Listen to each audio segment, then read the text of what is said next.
Good morning, class! Good morning, ma'am. Okay, before we begin our discussion, let's have a prayer first, Jona. Maraming salamat po sa mga biyayang binibigyan niyo sa amin sa araw-araw. Tumagtugay sa amin ngayon. Bigyan linaw po sana namin ng mga report namin sa pag-aaralan. Bigyan mo po kami ng pagkatunong at mula sa iyo.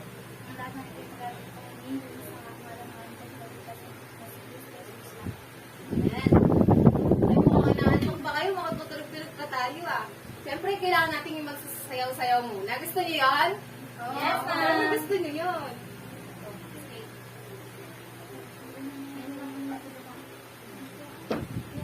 Sayaw natin yung favorite niyo ang sayaw.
Okay, very good.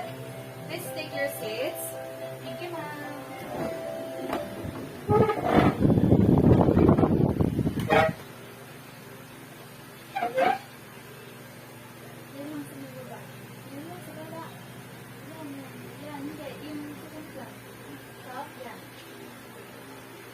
Handa na ba kayo na mag-aaral ulit? Yes, Gusto niyo ma'am. mag-aaral tayo ulit? Yes, ma'am. And for today, pag-aaral na natin ang global food security. So, pag naririnig niyo yung food security, ano yung pumapasok sa isip niyo? Pagkain, ma'am. Pagkain, tama? Sino pa? Yes, Ibang bansa din po. Ibang bansa. Kasi global, ano? Pangkalahatan. Pangkalahatan. So, i-elaborate pa natin lalo. Kapag ba naririnig natin food security, naisip ba natin, yun yung pagkaano ng mga pagkain, pagsisecure kung malinis ba, kung okay ba, kung pwede bang kainin.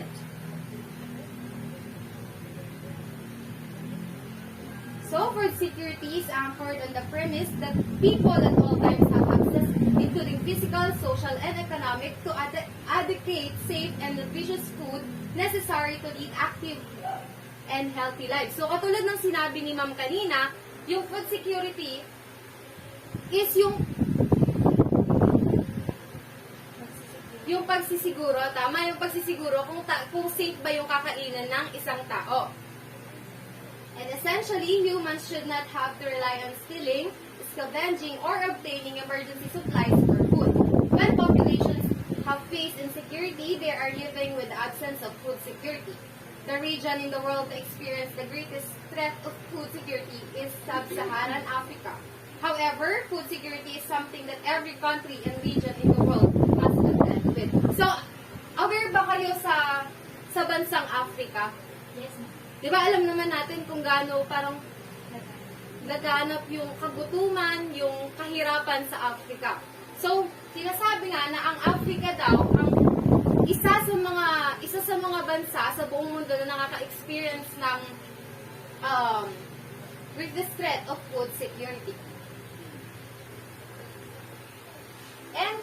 talk about the malnutrition and food security nga na nagaganap, ang malnutrition nagaganap din sa Africa. And with that, let's call Miss Grace Magpale para sa continuation. Okay, let's talk about the malnutrition and food security. Those who type food security is the concept of malnutrition. Rebecca Passy Green and Gigi Berardi remind us that food security can be considered as access to a daily minimum amount of culturally appropriate calories. Most people associate malnutrition solely with chronic hunger, also known as energy deficiency, which afflicts more than 1 billion people on the planet, according to McDonald's 2010. There are, however, still 2 other types of malnutrition: deficiencies and excessive energy intake. Nutrient deficiencies associated with deficiencies in a key vitamins lead to higher maternal death rates, blindness, birth defects, and greater susceptibility to diseases. Excessive net energy intake is when people take in energy-rich foods that are nutrient poor. Combining this food with very little exercise often leads to obesity and chronic diseases such as type 2 diabetes, according to Sage 2010. Okay, ang sinasabi po dito sa malnutrition and food security ay konektado ang malnutrition food security dahil kung walang kakayahan ng isang tao or isang bansa na magkaroon ng maayos na choices sa pagkain ay wala silang pagpipilian kung hindi kainin kung ano ang meron sa kanila kahit kulang ito sa malnutrition. At sinasabi din dito na ayon kay Rebecca Passy Green at Gigi Berardi, masabi na may food security tayo kung may access tayo sa pang-araw-araw na amount ng angkop na calories na pwedeng i-take ng isang tao. And kung magkukulang ay magkakaroon ng problema katulad ng hunger or energy deficiency. And dito po tandaan natin na kailangan ng ating katawan sa nutrition para maging energized tayo sa buong araw. At ang ginagamit ng ating katawan dito ay ang calories na makukuha sa ating kinakain. At sabi din dito na milyon na tao ang dumadanas nito at may 2 uri ng malnutrition under this. Una ay ang nutrient deficiency na kung saan kung kinukulang sa key vitamins ng isang tao dahil sa pagkain ng sapat, nauuwi ito sa pagkamatay ng isang buntis, pagkabulag, problema sa panganganak, at mataas na tsansa na magkaroon ng mga sakit. At ang isang uri pa nito ay ang excessive energy intake. Ito ay ang pagkain ng mataas sa energy or calorie, pero mababa naman ang laman na sustansya, katulad na lamang ng mga matatamis na pagkain, katulad ng cakes, desserts, soft drinks, chips, butter, and margarine. Ang pagkain ng kombinasyon ng mga ito, kahit na walang sapat na exercise, ay maaaring maging sanhi ng obesity, which is yung 2 types of diabetes. Next po ay ang pillars of food security. Okay. Dahil nga napag-usapan natin kanina si food security na yun yung dapat safe ang kinakain ng mga tao. Ngayon pag-uusapan na naman natin yung pillars of food security. So, unang-una na dyan is the availability. It is the sum total of the physical existence of food. It is also the sum total of domestic production, commercial food imports and exports, food aids, and domestic food stocks. So, si availability from the word itself, availability. Kung ano yung available na pagkain sa isang lugar. Kunwari, kung ang available lang sa lugar ni Miss Kimberly is gulay lang. So, yun lang yung available, yun lang yung pwede nilang makain kasi yun ay available sa lugar nila. Which can also be maapektuhan din yung food security na tinatawag natin. Isa pa dyan is the access. This means that every household must have enough resources to obtain food in sufficient quantity, quality, and diversity for nutritious diet. So, alam naman natin sa araw-araw, di ba, ang hirap mag-isip kung ano ba yung kakainin natin, kung ano ba yung luluto natin, kung ano ba yung mga available resources or mga ingredients sa pagkain natin. And it also depends on the household's resources, kasi tulad ng sinabi ko, on prices, which are nutritious changes on the household's physical, social policy that can affect access. So, si availability and access is parang connected lang din sila sa isa't isa, di ba? Kasi kung ano ang available na pagkain dun sa bahay nyo, yun lang din yung na-access nyo na ingredients para sa pagkain nyo. So, meron pa tayong dalawang pillars of food security. The use and utilization. This refers to the household's decision on what type and how much food to purchase, prepare, consume, and allocate within the household. So, kung kanina pinag-usapan natin si availability and access, ngayon naman si use and utilization. Kung ano yung naiisip, kunwari naiisip ng nanay ni Miss Jessa na magluto ng adobong manok. So,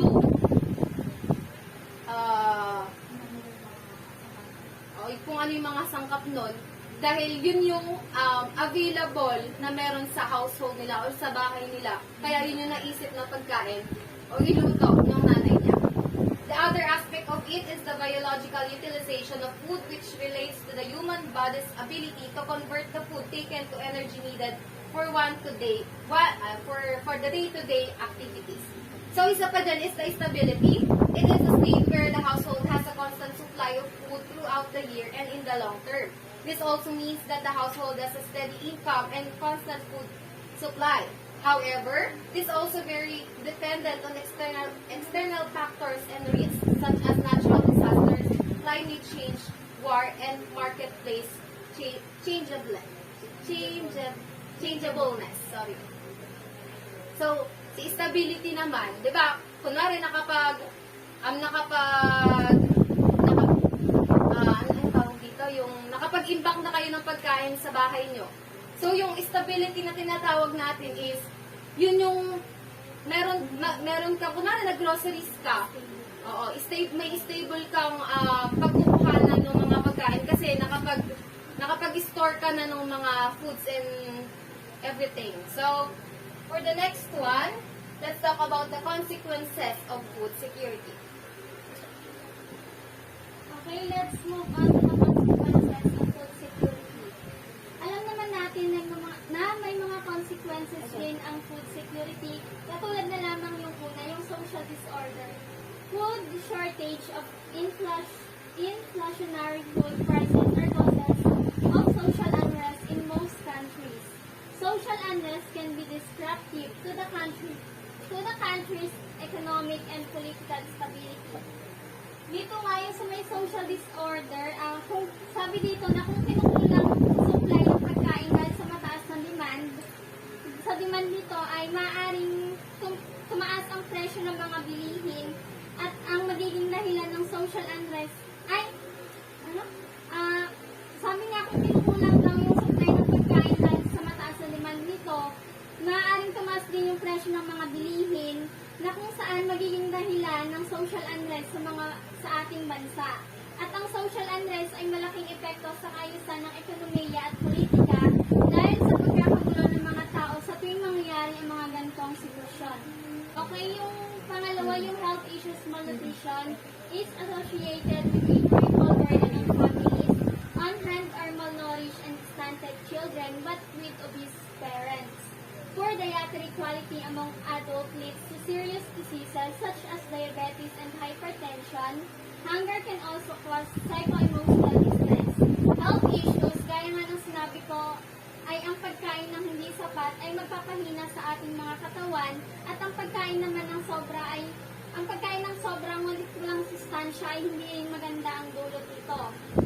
Karamihan sa mga pamilya ay merong obese sa mga magulang, ngunit malnourished ang mga anak. Kung ang Kung may problema sa pag-manage ng diet ang mga magulang, ay makakuha ito ng mga anak na kung saan maaari itong maging dahilan ng high blood at diabetes. Pwede rin itong maging sanhi ng emotional distress dahil sa uncontrollable na paraan ng pagkain. Yung last ay ang low economic productivity further leads to poverty, malnourishment leads to a low mental eagerness and poor physical stamina. This will also lead to poor performance at school and work. This undermines the individual's potential and opportunity to move up the economic ladder. Low economic productivity leads to poverty. Kung malnourished ka, ay panigurado na wala ka rin kakayahan mag-aral dahil sa aspeto ng pera at kakayahan ng mag-isip na mag-function ng maayos. Mawawalan ka rin ng physical stamina dahil ang kulang na pagkain at nutrients ay nakakapanghina ng ating katawan. Dahil dito ay bababa ang grades at performance sa school, pati na rin sa trabaho, na kung saan ay mawawalan din ng oportunidad ang mga tao na magkaroon ng chance para umakyat sa economic ladder at magdudulot din ito ng kahirapan sa mga tao na siyang makakaapekto sa ating ekonomiya. Models of sustainability global food security ay food system.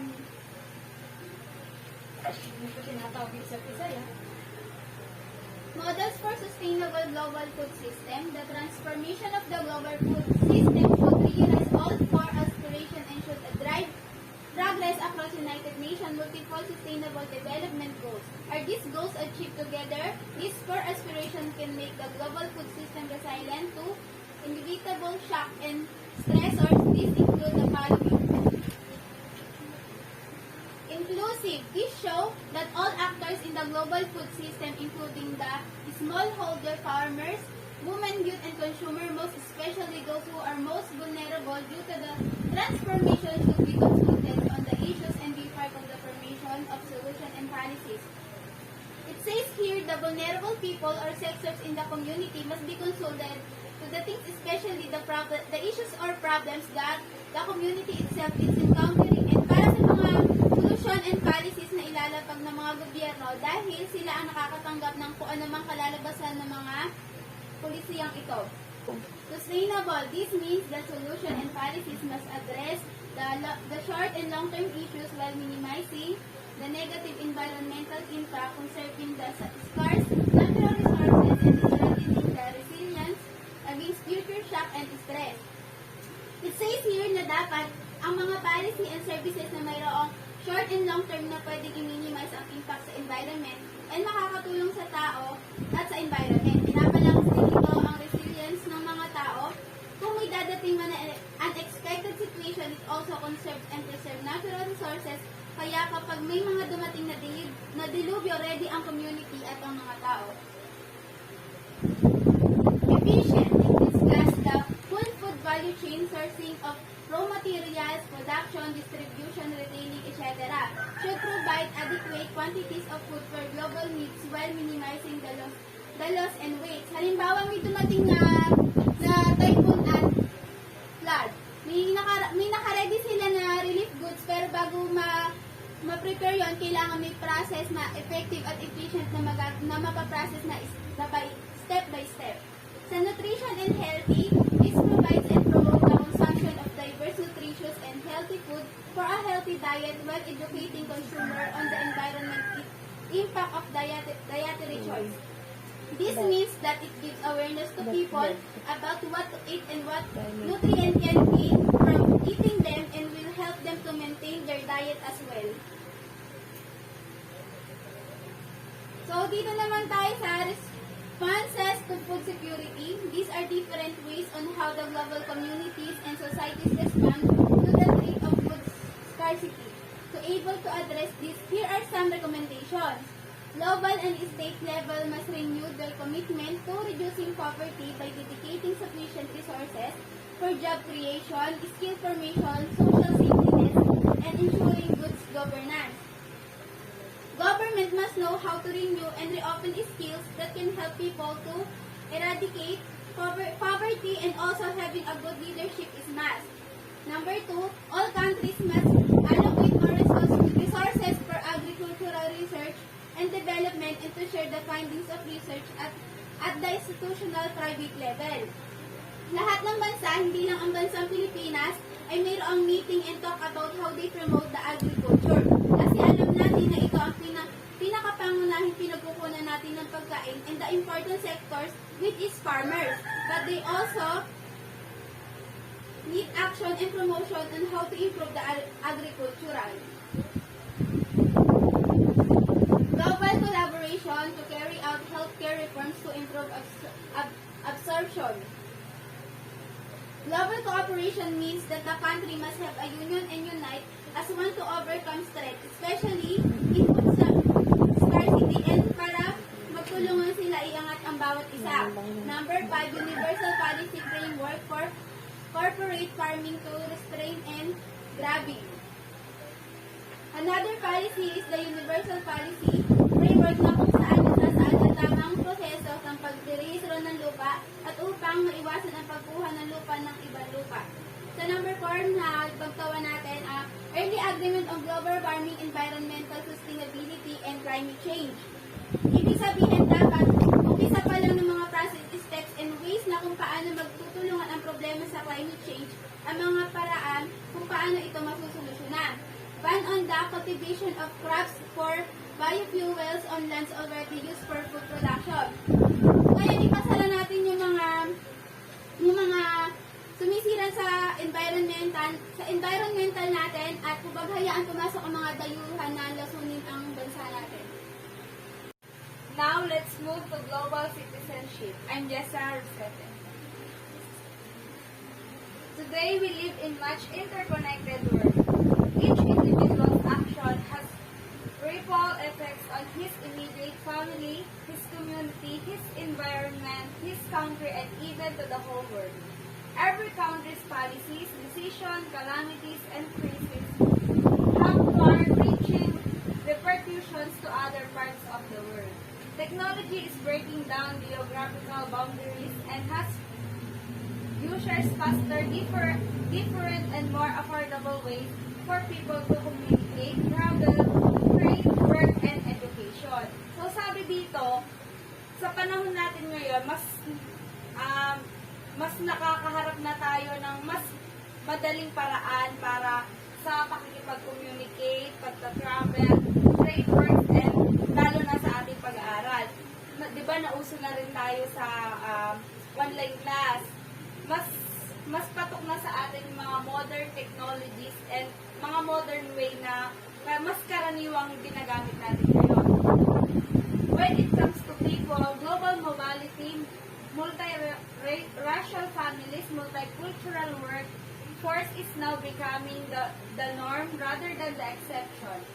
There are many people who were born and raised in one country but are now residing and have adopted the culture in another country. As a result, we are experiencing new and different kinds of challenges, conflicts, and crises that are also global in nature and scope, such as gender inequality, religious intolerance, bullying, sexual harassment, political conflict, global warming, racism, and now, more than ever calls for a collective effort to help solve the challenges of the contemporary times. This means that global challenges need global solution. So sabi lang dito, ngayon mas napalawak pa or mas nagkaroon pa tayo mas matitinding challenges tulad na lamang ng sa COVID, di ba global na din siya. Laganap na yung virus na yon kahit sa parte ng mundo. So, dapat yung ganung mga case or challenges is nakahanapan ng solusyon sa pangkalahatan. Kasi nga, ang apektado dito is yung global. Citizenship education. According to Oxfam, is all about encouraging your people to develop the knowledge, skills, and values they need to engage with the world and it's about the belief that we can all make a difference. It is a way of living that acknowledges that our world is an increasingly complex web and of connections and interdependence. Global citizenship encourages individuals to think deeply and critical about what is equitable and just, and what will minimize harm to our planet. So tayo, as a student, dapat mas aware tayo at mas i-apply or mas i-develop na natin yung mga makakatulong sa atin para sa pangkalahatan o pang sa buong mundo. Kasi tayo, as a educator, future educator, need nating malaman kung ano yung mga kailangan nating i-share or i-apply sa hindi lang para sa ating mga estudyante or sa iba pang mga tao sa mundo. Global citizenship is loosely defined as recognizing that every human has an interconnected life. This means that in every action that we do, we must always think about how we can affect other people. Global citizenship is all about respecting cultural diversity. This means that we must respect different races and communities in our world today. Yun nga yung sinasabi ko, kailangan pa natin mag-recognize ng mga bagay or mas nakakatulong na makakapagbigay ng mas malalim pang kahulugan sa mga bagay-bagay na maaari natin apply sa ibang bagay or sa ibang tao. Respecting human rights is also a focus of global citizenship. Siyempre, tayo mga tao, kailangan natin yan, di ba? This means that someone can help someone by promoting social justices and fight social injustices. Di ba, sa atin, dito sa Pilipinas, familiar naman tayo na hindi lahat ng nagkakaroon ng mga issues or cases is nakakakuha ng justice. So, dapat mas i-apply or i-enhance natin yung pagbibigay ng respeto sa isa't isa, katarungan na kailangan ng tao. So, another definition of global citizenship is empathizing with the suffering of people around the world. It is seeing the world as how others see it. We must feel that our suffering is not less and not greater to the suffering of other people. So, tayo, hindi natin kailangan dagdagan or mas konsinting pa ang mali. Hindi natin po pwedeng dagdagan yung isang mali pa ng isang pagkakamali. Dapat tayo, as di ba, ang mga Filipino is kinakilala bilang mapagmahal, marespeto, matulungin. So tayo, as a Filipino, kailangan natin i-apply yun, hindi lang sa kapwa natin Filipino, kundi sa iba pang mamamayan dito sa mundo. We must feel that our suffering, and this faith can awaken our sense of responsibility, not only to ourselves, but for the feelings of other people around us. Yun nga yung sinasabi ko. Being a global citizen also means having a sense of moral responsibility to the planet that we live in. Earth is our home, and we must know to protect, preserve, and nurture it, not only for the sake of this generation, but also for the sake of the future generation. O tama, tayong mga future education, kailangan natin mag-focus para sa mga susunod pang generasyon. Kailangan natin mag-build pa ng mas makakatulong sa kanila para sa mga susunod pang generasyon. We must think about them, how they will survive this world in the future. So, paano nga ba sila makakasurvive kung tayo pa lang is hindi na tayo nakakasurvive para makagawa ng paraan para sa future generation. So, kailangan natin talagang mag-build at mag-isip pa ng mga bagay-bagay na makakatulong sa kanila. In other words, a global citizen considers himself or herself not just a citizen of a single place, but considers his or her identity as transcending geographical borders and behave and thinks as a member of humanity and not just a single nationality. So, next is global citizen.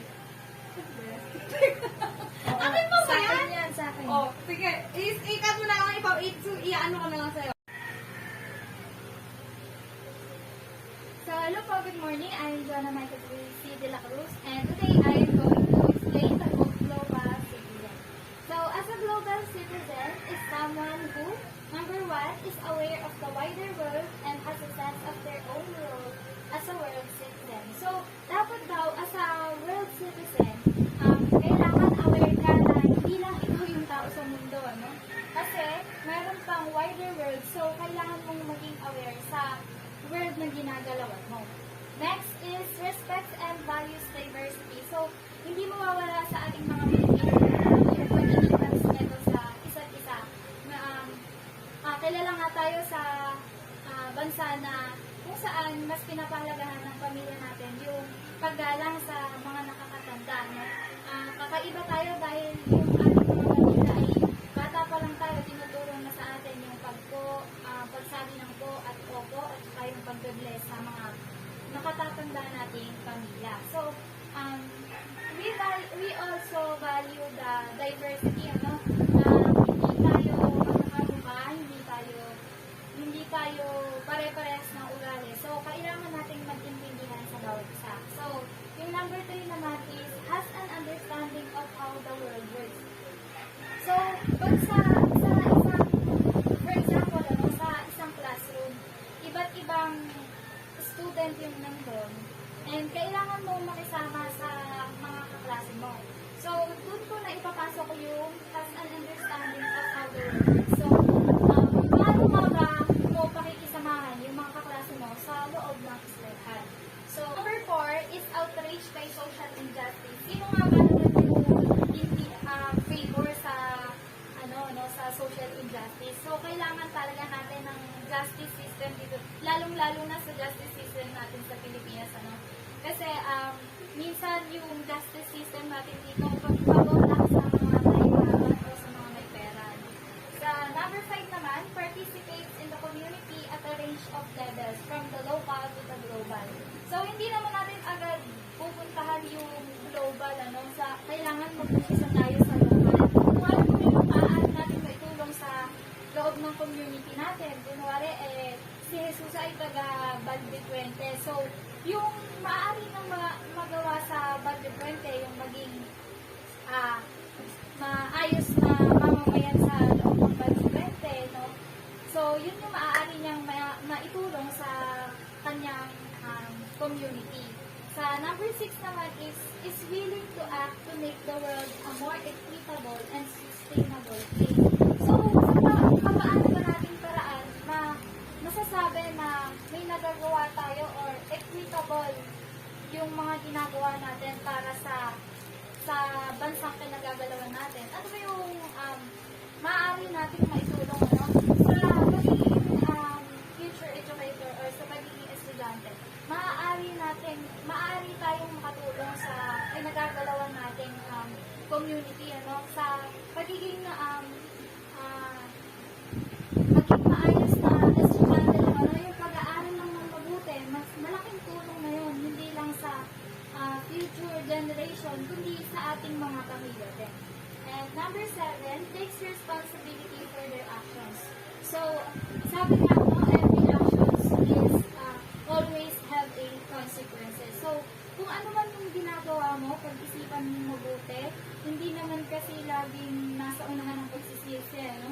Nasa hulihan siya. So, kailangan natin pag-isipan yung mga ginagawa natin.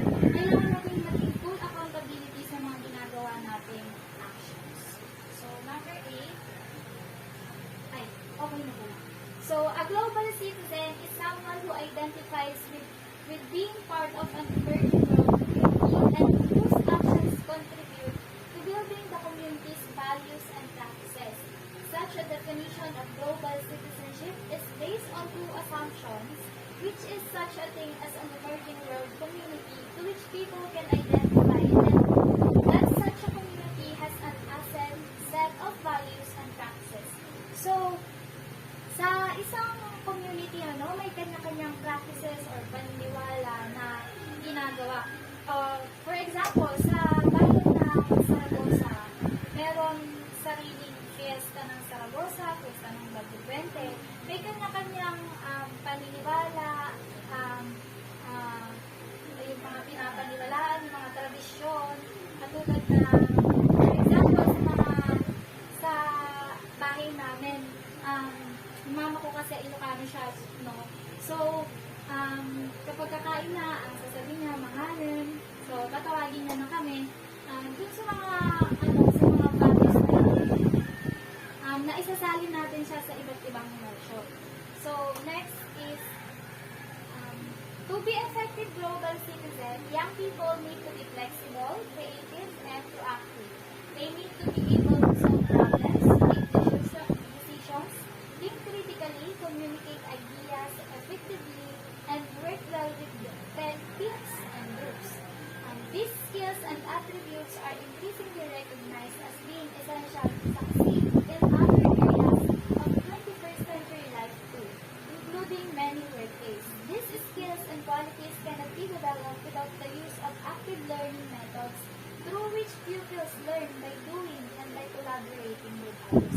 So, as a group or as a group na kasama ka sa isang group na yun, maigi na mag-collaborate kayong lahat para may matutunan kayo sa bawat isa. May kanya-kanya kasing opinion yung bawat isa, no? Kung sasabihin ni Jesusa yung opinion niya, ni Dela, may matututunan kayong lahat sa isa't isa. Parang nadadagdagan yung kaalaman mo, ganito pala yun, ganon. So, dahil sa mga skills na yun, maaaring makatulong yun, ano? Mas lalo natin mapapatibay yung mga kaalaman na meron tayo. Tapos yun, nakakatulong siya sa 21st century life, lalong-lalo na sa sa generation natin ngayon, na nagdi-build pa lang kasi tayo na kung ano mo yung gusto natin pangarap sa future. Next is yung characteristics of a global citizen. So, ano ba nga ba yung mga karakter na masasabi mo na isa kang global citizen? So, first, we have respect and multiculturalism. So, yung nga kanina pa, napapaulit-ulit lang, no? Yung respeto, ano? Hindi naman porket magkaiba kayo ng pinaniniwalaan, ay hindi mo na, kumbaga, hindi mo siya gusto kasi magkaiba kayo ng opinion. So, next is teamwork and cooperation. So, sa pamamagitan ng teamwork and cooperation, ano, mas, sa tingin ko, mas na papadali yung mga gawain sa isang group. Kasi, parang mas mapapabilis siya kasi nagtutulong-tulong kayo. Next is, aware his or her actions affect the world around him or her. So, sabi ko nga kanina, ano, lahat ng desisyon mo sa buhay, merong consequences. So, hindi man sa'yo, sa mga taong nakakasalunmuha mo, yun, ano, maaari din maka-apekto din mo sa kanila. Next is, behaves respectively and in an empathic way. So, sabi nga ni Ma'am Faith, ano, yung pagiging mabait ay isang malaking bagay para sa mga tao dahil hindi mo naman alam kung ano yung pinagdadaanan nila, gano'n. So, mas maigi na maging mabait ka sa lahat ng pagkakataon. Next is, has team or work spirit. So, as a team, ano, ang goal nyo naman pare-pareho ay makatapos. Katulad na lang na ginagawa namin sa group, nagpunta kami dito para magsama-sama at makagawa ng video para sa subject na ito. So, helps others. So, isang malaking characteristic din yan as a global citizen. Yung makatulong ka sa mga taong nakakasalamuha mo. Hindi naman yung malaking tulong na, hindi man malaking tulong na pagbibigay ng pera or pagbibigay ng pera, pwede ka naman makatulong sa iba't ibang paraan. Katulad ng pagpapalakas ng loob, kung may nararamdaman siya, i-wish mo lang siya na sana gumaling na siya, yung mga ganoong bagay. Maliit na bagay mo na, no, malaki siyang tingnan kapag kayo nakakasalamuha mo ay may pinagdadaan. So, next is takes responsibility on global issues. So, dapat maging aware tayo sa mga global issues na meron tayo sa ating bansa at as well as yung mga global issues na meron sa iba't ibang bansa. No? Bakit? Kasi malaking tulong yun. Ano? Kung tayo paano tayo gagalaw sa sarili nating bansa. Maaaring may mga sa ibang bansa, may mga nagigera. So, ano yung maaari natin maitulong sa kanila?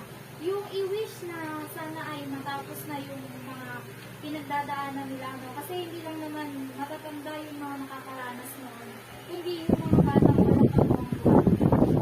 Next is yung knows his duties and rights very well. So, as mamamayan ng isang bansa, no, dapat ay aware ka at alam mo kung ano yung mga karapatan na meron ka. Meron nga tayong karapatang pantao. Kung na dyan yung karapatang mabuhay. So, sabi na, no, live your life to the fullest. So, next is acts as an active member of society for its improvement. So, hindi naman siguro po pwedeng isa ka lang na mamamayan na nasabi sa isang komunidad, ano, dapat ay meron ka din mako-contribute sa community mo. Next is understands that everything in this world are interconnected. So, lahat tayo dito, no, ay may kanya-kanyang maiko-contribute, may purpose tayo, no. Lahat tayo ay may sarili-sariling adhikain, may mga pangarap, no. Next is behaves ethically. So, yun na, no, ilang din yung pagiging mabait at pagiging makatao at pagiging matulungin sa mga tao.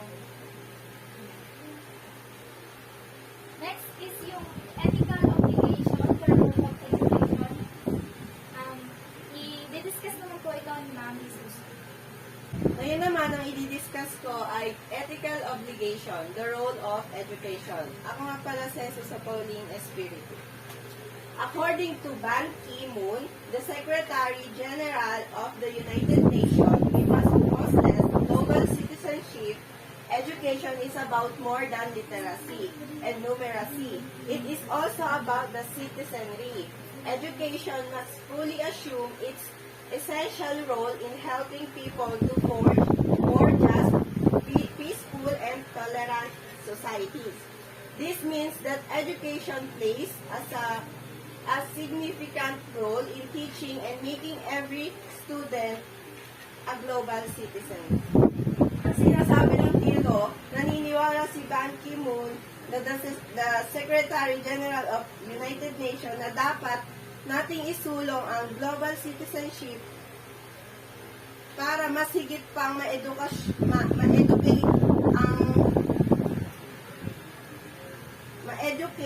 kaysa sa literacy at numeracy. May kinalaman din ito sa mga tao upang maayos na matulungan ang mga tao o ang mga mag-aaral sa paglikha ng higit na makatarungan, mapayapa at mapagparayang lipunan. Ang edukasyon kasi ay dapat dapat gampanan ng mahalagang papel nito na maipahiwatig ng maayos na ang edukasyon ang pinakamahalagang paghahanda sa bawat mag-aaral.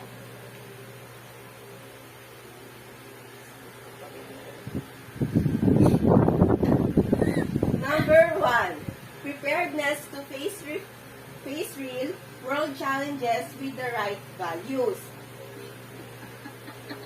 Uy, sabi. Jona naman. Ethical obligation, the role of education. Number 1, preparedness to face real world challenges with the right values. Handling issues such as sexual harassment, religious conflict, bullying, racial discrimination, data privacy. Awareness of rights and duties. Taking positive action within your sphere of influence. Valuing your own worth. Number 2, finding the voice to support or to protest on global issues. Become knowledgeable and able to exercise critical thinking. Able to communicate and engage constructively even the multicultural settings. Ability to speak and act with tolerance, respect, and responsibility amidst diversity. being part of the solution and making a difference. Responsibly take action and find win-win solutions to problems. Create change and make a difference. Yan lang po. Thank you.